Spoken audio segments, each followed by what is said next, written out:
Tashi, hequr pjesa, Ha. Jepi. hequr pjesa e ndihmës. E se si të kërkojmë tim. Çfarë mund të bëjnë nga ana tyre? Çfarë duhet të kenë të qartë njerëz si fillim? Kur duan të bëjnë të histori, po e zëm thjesht me historinë e biznesit, jo markës personale. Themi një herë vetëm biznesin, pa vënë fytyrën e vetë. Kurajon për ta treguar historinë ashtu siç është, por ashtu siç është në një mënyrë të papritur, me atë por, me një konflikt, me një përplasje, me një nivel humori të guximshëm, me një nivel humori që ti ke frikën që s'do kuptohet. Në momentin që ti ke frikën që s'do kuptohet, është ajo gjëja që bën. Me këtë gjëja që të bën. Ose të tregosh një histori që ka një shock value, ose një shock value shifen në internet, si janë duke sqaruar. Pra, është kurajo e ajo që e ndan pastaj për ka përcyer nivelin tjetër. Do është vërtet kurajo zëre se ti je në një shkallë edhe të duhet kurajoja për të vendosur këmbën tek një shkallë më lart, që ti jesh më lart ku rreziku shtohet, por ama do të hapet ai fruti që është më i pjekur, që është më në maj, që është më i plot. Kjo është e gjithë ideja, ky është mekanizmi. Në momentin që mungon kurajoja, do mungojnë arritjet. Nëse këta që kanë biznese din vetë, guximi është ai që të shpërblen, po duhet të jetë guximi përtej guximit të sipërmarrjes, që ti po hedh lekë dhe po nuk i morë këto lekë. Edhe kjo është faqja dhe narrativa e biznesit tënd hyn te guximi. Mënyra se si e bën ti është vetë pjesa e guximit tënd fillestare, që morre që në fillim. Edhe është e vërtet shpreha që nuk ka reklam të keqe, për ashtu rastet kur flasin keq për produktin. Se reklame keqe për personazhin nuk është kur reklame keqe. Ose për historinë tënde. Për historinë tënde nuk është kur reklame keqe.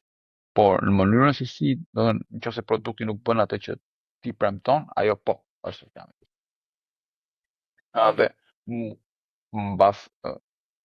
mbas marrjes së vendimit edhe mbas marrjes së ndihmës, elementi tjetër është marrja e guximit për t'i vënë në jetë mësimet që të kanë dhënë.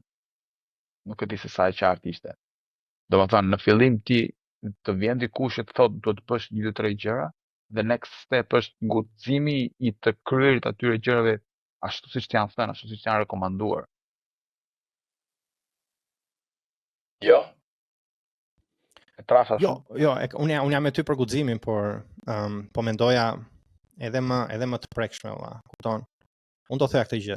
Në çdo skript që është krijuar ndonjëherë në Hollywood, në çdo histori që është ndonjëherë, në ato që janë dhënë laf më laf, gojë dhëna, çdo histori ka pasur një hero, strumullarin e historisë, që në këtë rast duhet të jetë klienti dhe nuk jeni ju.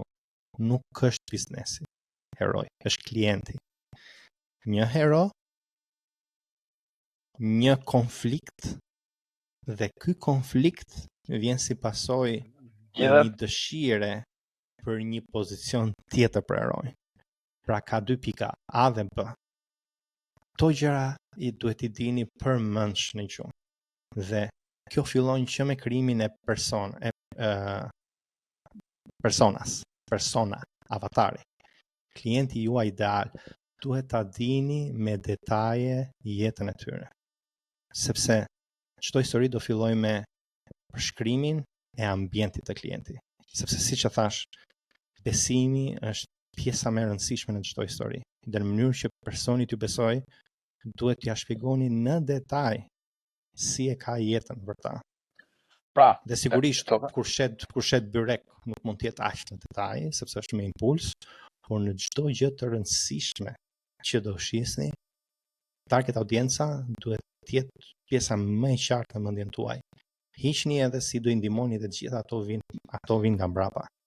Por tek historia që do thoni duhet të jetë në detaj, sepse vlera, pra dallimi ndërmjet çfarë shpenzon dhe çfarë merr, që është vlera, pra vetëm atëherë do ndodh shitja. Kjo vlerë ka ekuacionin më të rëndësishëm, kalimin e klientit nga A-ja tek B-ja, Pra, nga vendodhja tanishme në dhimbje, në vendodhjen e dëshiruar dhe mjeti që do të çojë aty është çfarë do i shërbeni juve, produkti apo shërbimi, dhe ju si guid do e bëni që të kaloj këtë dhimbje, këtë frikë, sepse çdo gjë që ne duam të arrijmë ka një frikë nga mbrapa, njëjta gjë për brandin personal.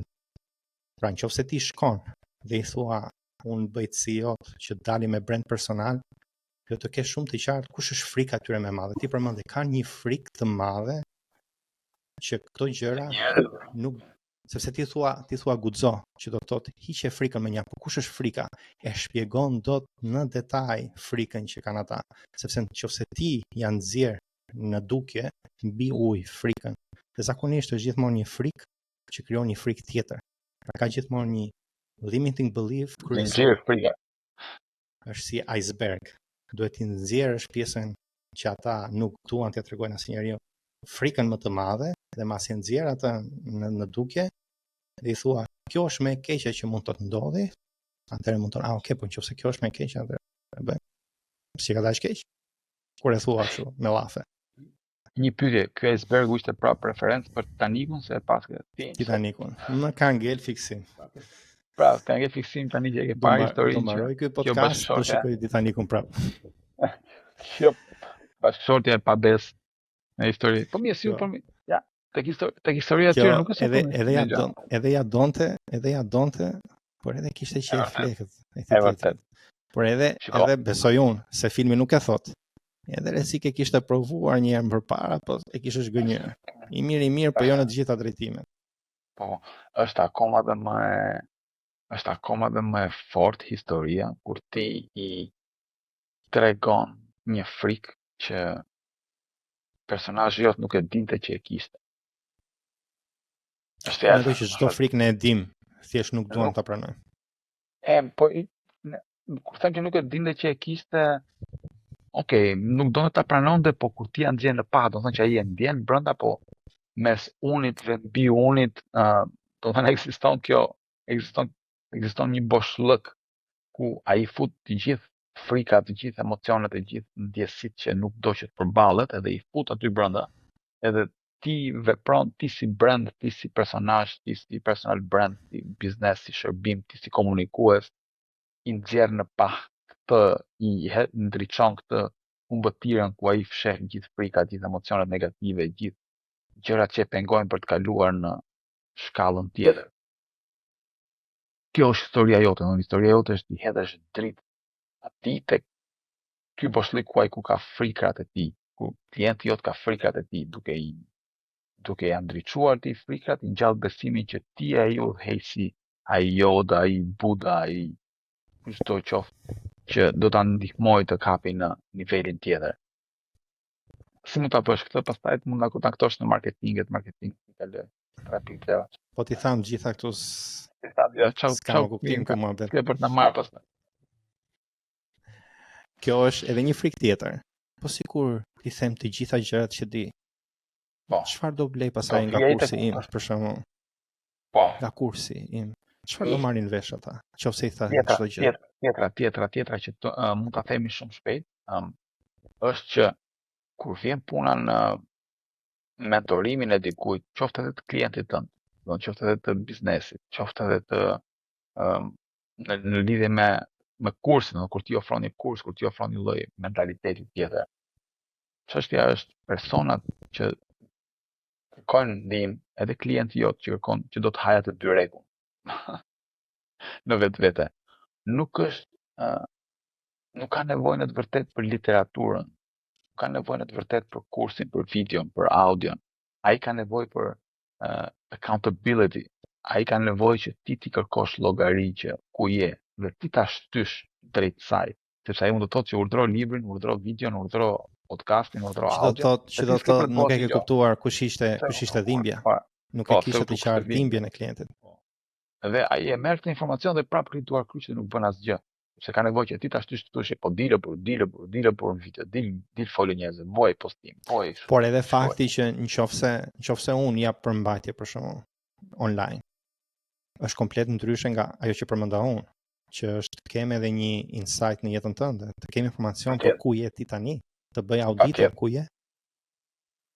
Dhe kjo kërkon kohë një, dhe unë kam parë janë ca kollabe që bëjnë këto krijuesit e përmbajtjes, të marketingut zakonisht, që shkojnë quajnë hot seat këta në Amerikë, që i marrin këto pronarët e bizneseve, një në hot seat, edhe ata i tregojnë, i hapen ata kështu me problemet e tyre, një herë është kështu.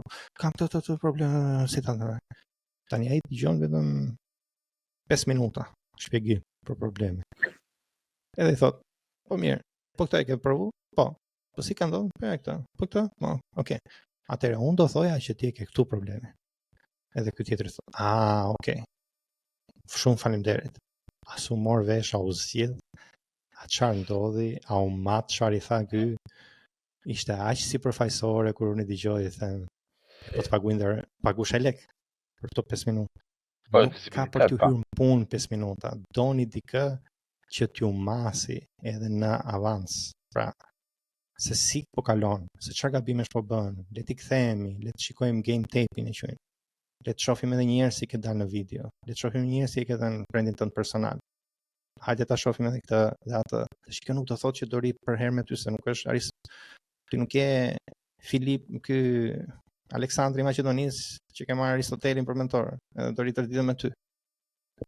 Aty bitisim inshallah, po. Domethënë, si jemi në ato bashkëpunime. Largove pak aty tani. Por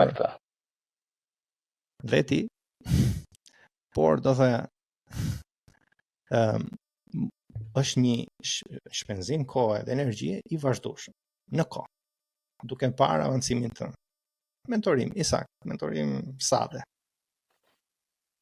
Pra, ke një krah djathtë, ke dikë që mund të pyesësh, ke dikë që të marrësh mendim, ke që mund ta shikosh bashkë videon që ke dalë, shortsat që ke bërë, si mund t'i përmirësosh, si këtë. Kjo është e mira.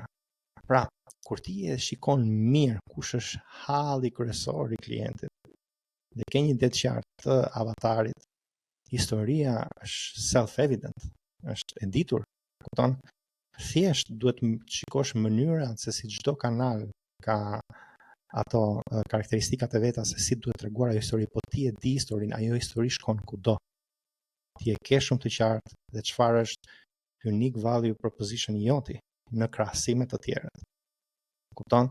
Dhe nuk është ajo un kam një produkt e një shërbim që nuk e ka asnjëri, por është më shumë qasja unë e di shumë mirë çfarë halli ke të kuptoj më shumë se të tjerët. Prandaj mundet të ndihmoj duke ditur edhe më shumë. Pra nëse ne bashkëpunojmë. E ky bën llaftë shërbimi, por edhe kur është produkti mund t'i japësh jetë, sepse ti e kupton se si hyn në filmin ku klienti është heroi. Por kur nuk ke një target audience dhe heroi jot është kushdo, edhe historia duhet të kujdo. Ka 17 deri 85. Po nuk u segmentua ato vëllezër e motra, nuk ecin këto gjëra. Nuk ka për tu ecë, nuk ngarkove shumë. Funksionuar. Ngarkove shumë kë segmentimi. Pra, heroi, njofja e heroit është vetëm në qoftë të se ka segmentim. Nuk mund të njofësh një hero, klientin tënd, pa e segmentuar, pa e hequr nga tufa. Sepse çdo klient ka dhe armiqtë e vet, sepse pjesë e një historie janë edhe armiqt. Do t'i hedhim gura armiqve. Të them se si e ka menduar për veten. Prit të them diçka të shkurtër. Unë jam designer. Si e ka menduar unë historinë e klientit tim? Unë e kam parë se kush është roli im si designer, dhe ajo është që unë t'i krijoj një histori, një brand personal këtyre personave në mënyrë që të rrisin stekën e tyre pa dashur me shtu më shumë gjëra për të shitur ose të shesin me çmim. Ky është problemi i tyre. Dhimbja e tyre është që shesin vetëm me çmim. Kur unë kam vajtë një lavanteri për të bërë branding, ai robi më ka thënë, "Shjeto, nuk dua të jem në pozicionin që shes vetëm me çmim dhe me skarsitet vetëm sot, 30%, 40% ulje. Nuk dua të jem në atë pozicion. Të lutem ndihmo për me bë markë, emër." Kupton? Sepse nuk duan të jenë aty. Unë e di shumë mirë. Nuk do njeri të jetë aty. Kam shitur vetëm me çmim logo. E di shumë mirë, nuk duan të jenë çdo kush, dua të jenë një diçka e veçantë. Dhe këtë arrim me design, por edhe me historinë sidomos. Dhe po nuk pati një histori të cilat janë target audienca e tyre, dhe ne kemi parë target audiencën e kësaj lavanterie, dhe ishin njerëz që e mendojnë veten e tyre me organizim dhe me eficiencë në kohë, sepse ata kursejnë kohën. Dhe koha e tyre vlen më shumë se çfarë do shpenzonin për kursimin e kohës, pra kanë gjithmonë fitim, nëse i çojnë në lavanteri. Ajo që doja thoja është që e shohim dhe themi unë, kur e kam atë klient, se këtu hym tek brendi vet, por unë, klientët i shoh si njerëz që janë në këtë dhimbje që nuk dinë se si të heqin veten nga vetëm çmimi, dhe armiku janë këto pazaret. Nuk e di, jam ke ndjekur në LinkedIn, flas her pas here për pazarin. Armiku është motori i kërkimit. Motori i kërkimit është pazari. Hiqe veten nga pazari. Upwork, Fiverr, Booking.com për hotelet. Motori i kërkimit është armiku, sepse ti hyn në këtë pazar me gjë, shërbim ose produkt dhe çmim. Dhe të listojnë aty bashkë me të tjerët si me qenë sopa mishi. Dhe ti fiton vetëm nëse jep edhe më shumë Bookingut apo Upworkut, e paguan më shumë. Dhe në fund është thjesht një race to the bottom për margji bëhet shumë i hollë. Dhe ajo që unë tregoj si histori për këta njerëz që unë dua t'i shërbej me dizajnin tim, është se unë të kuptoj shumë mirë se jena në pozicion që nuk të njeh njëri dhe them, unë kam qenë vetë në një kompani ku nuk më njihnin punën time dhe mendoja se puna ime do e shiste veten. Por kuptova që nuk është ashtu, sepse njerëzit që po promovoheshin nuk bënin punë të mirë, por dinin si të shistin veten. Kupton? E bëj historinë time relatable, e di shumë mirë dhimbjen e tyre, i them se cila është dream outcome. Toka e premtuar. Toka e premtuar është që njerëzit ty të njohin për personalitetin dhe veçantinë tënde. Dhe kjo arrihet vetëm duke treguar këtë histori për target audiencën tënde, njësoj siç po e bëj unë për ty. Kupton? Ti të njëjtën gjë audiencës tënde. Dhe i kupton në mënyrë më të mirë dhe në të njëjtën mënyrë siç i kupton, mbase edhe përmirëson dhe shërbimin dhe produktin dhe e krijon atë mënyrë që të jetë vetëm për një diçka të segmentuar. Sepse i thua atyre, kjo është një love letter për ju, nuk është një tuhumit me koncern. E ke ngarkuar. Tash janë gjëra ndërlikuara, mua m'pëlqejnë se po të jenë gjëra ndërlikuara, do të thotë që jo të gjithë i bëjnë. Unë dua të jem në atë gjëra. Për ta përmbledhur këtë gjithë narrativën tonë të gjatë, thotë shembull që dua të jap unë është, po aktualisht jam i përfshirë në një projekt që po trajnon agrobizneset, pujtinat, kullat e mikpritjes, domethënë këto restorantet në agrobiznesit, restorantet e fermave nëpër Shqipëri lart e poshtë, janë 10 qarqe, po shkojmë një grup ekspertësh secili për një është për kuzhinën, një është për marketingun digjital, një është për normat e sigurisë ushqimore etj. Dhe ajo që kam vënë unë në nevojën që kanë bizneset për marketing është pikërisht që në radhë të parë ata nuk kanë nevojë për më shumë punë, sepse ata punë janë plot, janë gjithë plot me punë. Kanë volume, kanë shkojnë njerëz, okay? Sezon bëhet fjalë. Ata duan më shumë lek. Duan më shumë fitim, që është normale, mos e robi ka punuar për shembull 5 vjet, 10 vjet, merr ta zëm ka xhiro vjetore, ta zëm ka një fitim, ta zëm 20 milion lek në vit. E vitin tjetër ai do të fitojë 25 milion lek. Mirë, po punë tjetër më shumë nuk merr dot. A kupton? Nuk merr dot më shumë. Pra aty mbeten dy gjëra, ose të ngrenë çmimet, ose të optimizosh proceset që ke, recetat që ke, për të ulur kostot, që të rrisësh fitimin. Domethënë kjo është logjika. Dhe kam parë që lufta e tyre në marketing, si thua, është akoma mbas kaq vitesh fatkeqësisht e bazuar në çmim. Domethënë konkurenca është e bazuar në çmim. Asnjëri prej tyre fatkeqësisht nuk ka brand. Normal që nuk pretendojnë tani që një restorant malit të ketë brand kuptimin e mirë të fjalës, të studiuar, të pozicionuar me strategji me tjera. Por nga hera e fundit kuptova që kjo vlen edhe për çfarë lloj biznesi, çfarë lloj industrie, qoftë për freelancerat, qoftë edhe pozicionimi me çmim, në momentin që lufta bëhet me çmim, jemi të gjithë të humbur.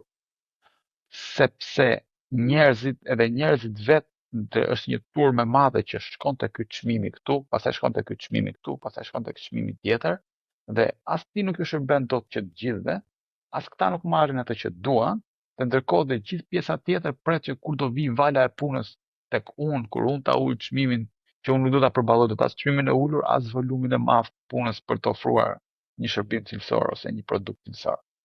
Pra, dhe kush e bën këtë dallimin mes luftës për çmim, e bën ajo që po thoje ti, segmentimi i një klienti ideal të cilit ti i shërben mirë, i jep maksimumin që ai kërkon, ti merr maksimumin e fitimit edhe të optimizimit proceseve tua për të ulur kostot, edhe krijon një biznes të shëndetshëm, që edhe mund ta bësh, edhe mund ta arrisësh më kollaj, më thjesht, po në të njëjtën kohë e ke dhe më të sigurt nga ulje ngritjet e menjëhershme të pakontrollueshme të punës dhe të ardhurave nga lufta me çmim. Sepse lufta me çmim ka ulje ngritje që ti nuk i parashikon dot, sepse ti nuk e ke në dorë se sa do uli çmimin ai tjetër. Ai tjetri mund ta uli çmimin në çdo moment.